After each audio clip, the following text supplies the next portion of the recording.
Okay.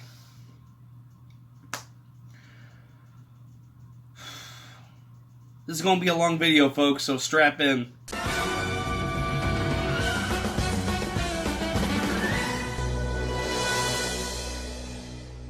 Welcome back to FilmMaster Reviews. I'm Adam J. And I need a beer.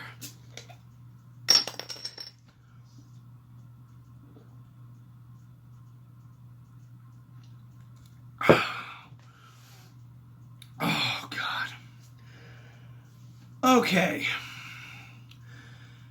I want it known I actually had no ambition of doing a review of this film as its own video. I was just going to talk about it when I ranked the Terminator films because I did a poll and you all said you'd rather see me rank the Terminator films instead of the Underworld films. Well, while I was writing my ranking of the Terminator films, I realized I had so much to say about this movie that just talking about this movie alone was a 4-page Word document. So I decided, you know what? No, I'm just gonna make this its own video. I have too much to say. Oh, God.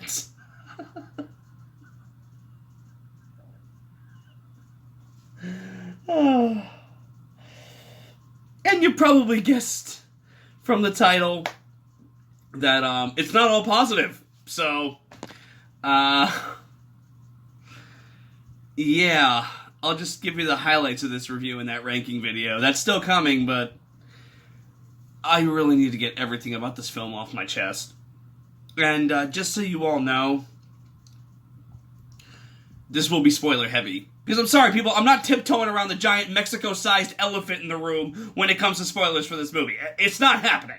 There is too much to talk about. So, let's just get started. First of all, I want to point this out right off the bat. This movie does not shove an SJW agenda down your throat. It does not shove a feminist agenda down your throat. I've seen so many videos saying that that's exactly what it's doing. Like, get woke, go broke. You know, like, all that crap. And I'm sorry, it's not here. And I'm sorry, but, like, have you guys seen the rest of the series? This is a series that has always had strong female characters. Whether it's Sarah Connor, or it's Cameron in Sarah Connor Chronicles, or it's Blair in fucking Terminator Salvation, or it's Grace in this film. You know, it doesn't matter. Okay, this has always had not only strong female characters, but it's a series that's always had strong minority characters. Shit, Miles Dyson, anyone? Alright, so no, I think that argument is absolute bullshit, and I'm putting that out there right now. That is not a reason for hating this film. That is the dumbest thing you could possibly come up with in your head for hating this film. And if you honestly believe that, and that's why you hate this film, you're a fucking idiot. So, let me start with my positives. The actors all give very good performances. I really liked Mackenzie Grace in this movie, personally. I thought Linda Hamilton, especially, was awesome. It was great seeing her back in a science fiction action film, because, let's be honest, she really hasn't done a whole lot in the past couple decades. I think the last thing I saw her in was in a show called Defiance, where she showed up in the second season as a reoccurring character. And she was great on that show. It's actually one of my favorite shows. The action is very well done, for the most part. There are some action scenes that are like, okay, I've kind of seen this before. But there are other ones that are genuinely exciting in some areas. And I will say that this is one of the better directed Terminator films after T2. Alright, so I will give Tim Miller that much credit. Alright? See, I may not like this movie, but I fight fair. I'll fight fair. Preparing myself, hold on. The big problem with Dark Fate despite those good points that I just mentioned, is that the script is loathsome. No, that's too good for this. Let's go with wretched. This is a wretched script. What's the story of this movie? Very simple. It's very simple. It's Terminator 2 again. It is literally Terminator 2 again. You know, with a couple little sprinkles of Rise of the Machine, Salvation, and Genesis thrown in there for good measure. But overall, like, the plot of this movie, it's literally Terminator 2. I'm not even kidding. It is that movie. In this timeline, they did stop Judgment Day. Skynet never rose up. But another computer program called Legion did rise up against humanity. In this splintered timeline, the new savior of mankind is no longer John Connor, but Danny Ramos, a human Terminator hybrid named Grace, who they call her enhanced human, but let's be honest, it's a human Terminator hybrid, it's the same fucking thing, is sent back to save Danny, while Legion sends the Rev 9 back to kill her. With me so far? Okay, good. Joined by Sarah Connor and a retired T-101. I actually wrote that down. Oh, God. Grace must protect Danny to save the future. So, again, it's Terminator 2. Literally, there is nothing in this film that we haven't seen before. A Terminator growing a conscience, we've seen that. A Terminator being killed using another Terminator's power core, we've seen that. Human Terminator hybrid, we've seen that. A Terminator growing old and raising a child, we've seen that. A Terminator that uses its most valuable power only when it's convenient for the plot? Okay, you know what, to be fair, that one's new. Seriously, this new Terminator, the Rev 9, has about 1 million opportunities where he can split into 2 Terminators, and I think he only does it 3 times in the entire movie. Why doesn't he just do that each time he encounters his targets? Oh yeah, because the script needs the characters to get away at that moment. Sorry, my dumb mistake. You know, and I've heard the argument that, you know, it's good that Skynet's gone. You know, it's good that the characters are actually fighting something else, you know, because it feels like something different. Here's the problem. There is no difference between Legion and Skynet. Nothing. We know absolutely fuck all about Legion. But when you compare it to Skynet, it's literally the same goddamn thing. They both become self-aware. They both rise up against humanity. The wars that they both respectively start apparently result in a savior for mankind. They both build time machines with, I'm guessing, the same technology, since the characters in the other films and the characters in this film all arrive in little energy balls. And they both create Terminators that they call Terminators. Please explain to me, what is the difference between Skynet and Legion? You literally could have had Skynet again and it would have been no different. There is no difference between the two. It's like saying that your favorite book will be better with a different title and cover art. It's the same fucking thing. Oh, sorry, I need that. Ugh. That's the ultimate insult to this movie. It claims to take the franchise in a new direction, when in reality, it's really doing nothing new at all. New characters, sure, but what are these new characters doing that the other characters in the series hadn't already? The answer is nothing. Absolutely fucking nothing. And now we're getting into what I referred to as the Mexico-sized elephant in the room at the beginning of the video. The biggest reason for me disliking this movie: this film craps all over the legacy of John Connor by literally killing him in the first 2 minutes. We're not even out of the opening credits and he's dead. You can make the argument all you want that the mission to stop Skynet is still intact within T2. This is very true. However, the mission to keep John Connor alive is not. Look, I'm not even going to beat around the bush. The beginning of this film is no different than Alien 3. It literally is Alien 3. They pulled a Newt. The death of John Connor in Dark Fate is no different than the death of Newt in Alien 3. They established a character, built up a character, had us care about the survival and well-being of the character, only for the character to be killed off in the opening scene of the following movie. It's such a waste of potential that just obliterates all the build-up for this character that was given in the previous entries. I've also heard the argument that we've had John Connor in so many films, let's do something different. Okay, fine, I can get behind that. Do not kill off John Connor like he didn't mean anything! Much like Terminator Genisys, this movie acts as the third film in the franchise. It wants you to forget that all the other sequels happened. Okay, I accept your premise. So basically what you're telling me in this is that all the build-up for John Connor since the first fucking movie was all for bullshit. All that fighting, all that struggle, all those people who suffered and died, it was all for no reason? If you want to kill John Connor, I'm not against this. Give him a hero's death. Make all the build-up surrounding him worth a damn.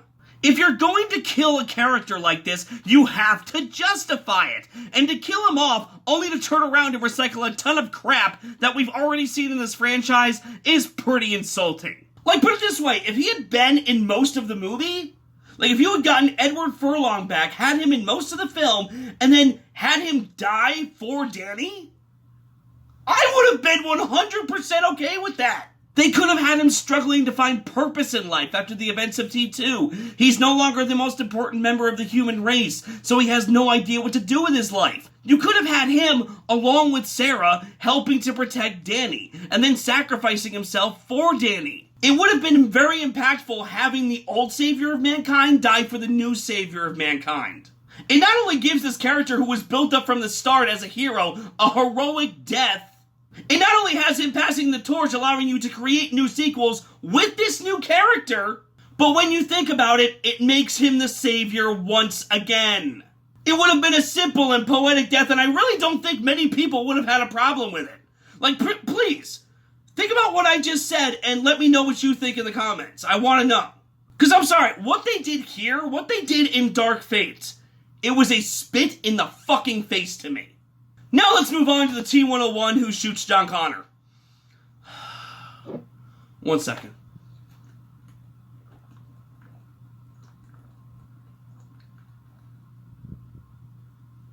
I'm gonna need a whole new beer for this one.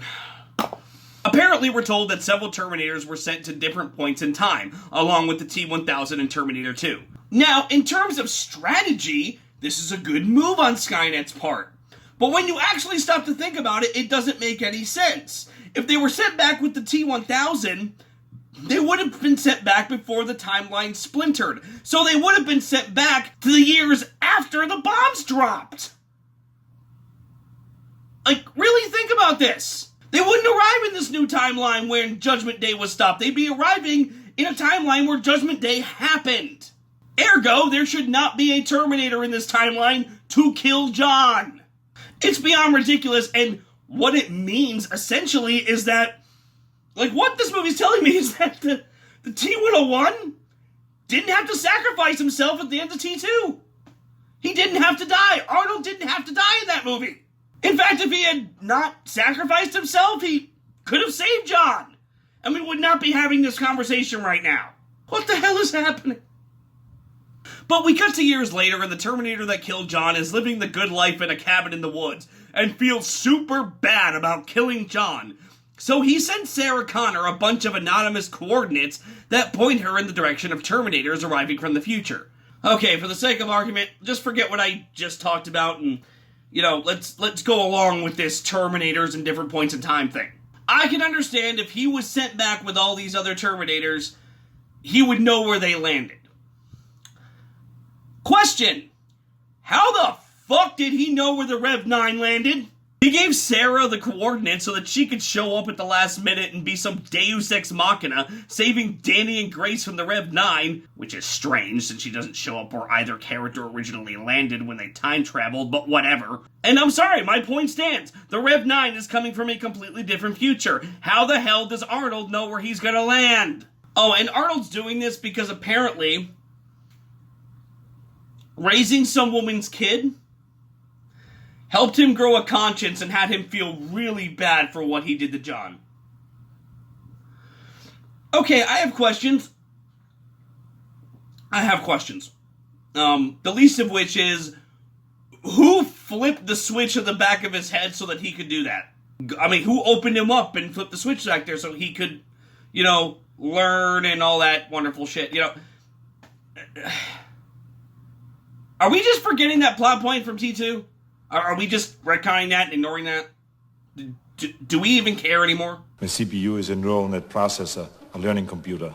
But Skynet presets the switch to read only when we are sent out alone. Second, if he grew a conscience by raising this woman's kid, how would he have had the conscience to raise this damn kid in the first place? Or save this woman from an apparently abusive husband? Why would a Terminator give a shit?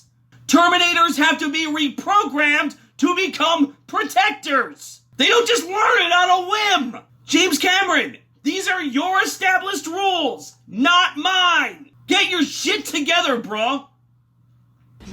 Listen and understand that Terminator is out there. It can't be bargained with. It can't be reasoned with. It doesn't feel pity or remorse or fear. Oh no, Kyle. A Terminator can feel lots of remorse and pity. Turns out everything you told Sarah Connor was wrong. But what kills me the most is if Skynet sent back all these other Terminators.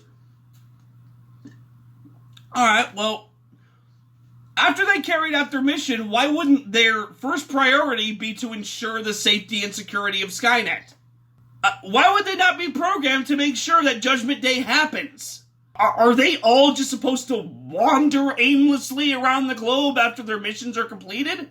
Like, really? Is that the backup for Skynet this whole time? Like, really? Is that Skynet's retirement plan? I'm sorry, guys. When I first saw this and he revealed that he's been raising a family this whole time, like, honestly, I just got this idea. Like, what if the T-1000 killed John Connor in T2 and then just got a job at Costco or some shit? Oh my god, this is fucking stupid.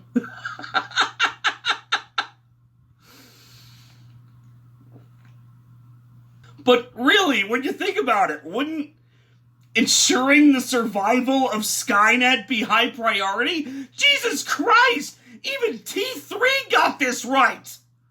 Do you see what you've done to me, movie? Do you see what you've done to me? Overall, guys, Terminator Dark Fate has some cool action. It has some good acting. Again, Mackenzie Grace and Linda Hamilton, both great in this movie. I did not like this movie. It has a couple redeeming factors, but overall, this movie pisses me off the more I think about it. It doesn't have anything new to offer. It's more of the same old, same old. It shits on the legacy of John Connor. It has about 1 million plot holes that are not explained. Is it the worst? Well, wait for my ranking, you'll find out. I know some will see this as a great sequel to Terminator 2, and if you liked it, knock yourself out. But for me, it's just a bad sequel. Nothing more, nothing less. And I'm giving Terminator Dark Fate a D. Thank you for watching. Please let me know what you thought of this movie in the comments, and please subscribe if you want to see more. Now, if you don't mind, I'm going to finish my beer.